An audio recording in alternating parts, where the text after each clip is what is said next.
magandang araw mga kamusta. So meron tayo dito, sa sound check natin mga kamusta, no? So reveal na natin yung lagi natin kasama. Ayun, no?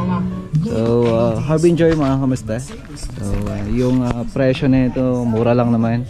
At kinuha natin doon second hand. Ayan, maraming salamat sa ating kamasta na pinag-abilan natin dito. So ngayon magsa-sound check tayo and kasama na rin ng bagong tour case na gawa natin. So DIY lang to. Hindi natin to binili. Ang binili natin mga accessories syempre. So ayan. Dahil nga syempre bumalik na nga tong YouTube channel natin. Lahat ng mga updates na meron sa The Allen Pro Audio bibigyan ko kayo. At pupuntahan din natin yung mga kamasta natin na gustong magpa-vlog ng mga gawa nila. At the same time mga sound system nila. So abangan nyo yan.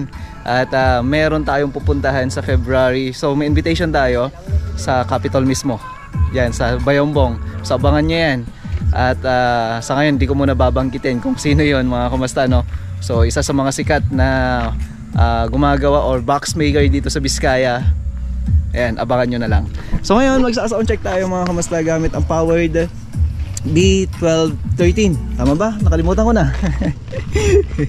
Ayun, B2312 pala. B2312 na powered mga kamusta, na kung saan ayan, by the word 12 is 12 inches na speaker mga kamusta, no? So check natin kung gaano siya ka full range. Wala tayong processor, wala tayong mixer. So wala talaga. Direct tayo sa phone. So check tayo ng non-copyrighted music. So tingnan nyo, Harbinger. So sa ngayon hindi ko alam kung may mga available sa market yung Harbinger na to.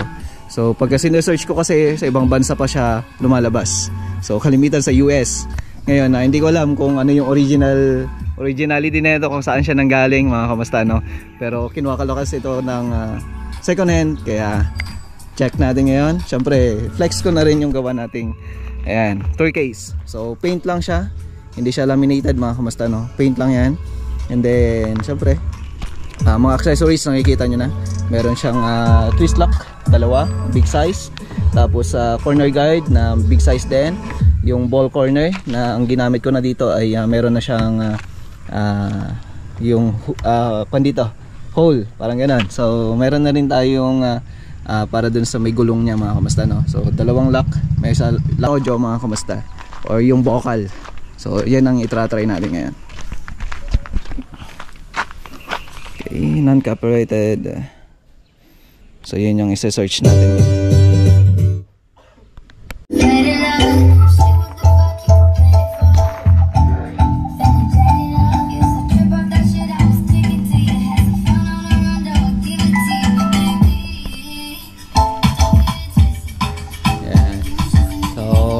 Parehas tayo ng volume yung kanina, yung bungad.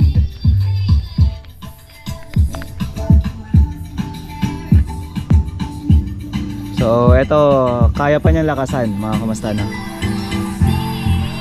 At baka mamaya pagalitan kasi tayo dito, kaya naka minimum lang talaga ako. At saka kung trinatry ko siyang lakasan, di ko gano'n nilalayuan kasi nga nandito na sa isang compound tayo, baka mamaya magalit sila. So gusto ko lang talagang pakinggan at paalam ko rin sa inyo mga kamusta kung ano yung meron kay Harbinger. Okay. Ayan, no? So walang humming. At saka ang isa pa dyan, ito yung ginagamit natin, o kuya yung isa sa mga DIY ko din mga kamusta na snake cable, which is halos ito kung siya HDMI. So alamin nyo rin yan kung paano. So magkakaroon tayo ng idea niyan mga kamusta. So sa ngayon, ayun lang, konting pasilip lang.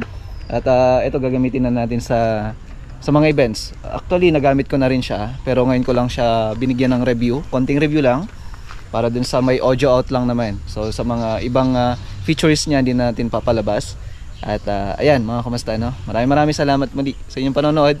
At abangan nyo lahat ng mga activity ng The Allen Pro Audio. Ingat po kayo lahat. God bless everyone. Bye.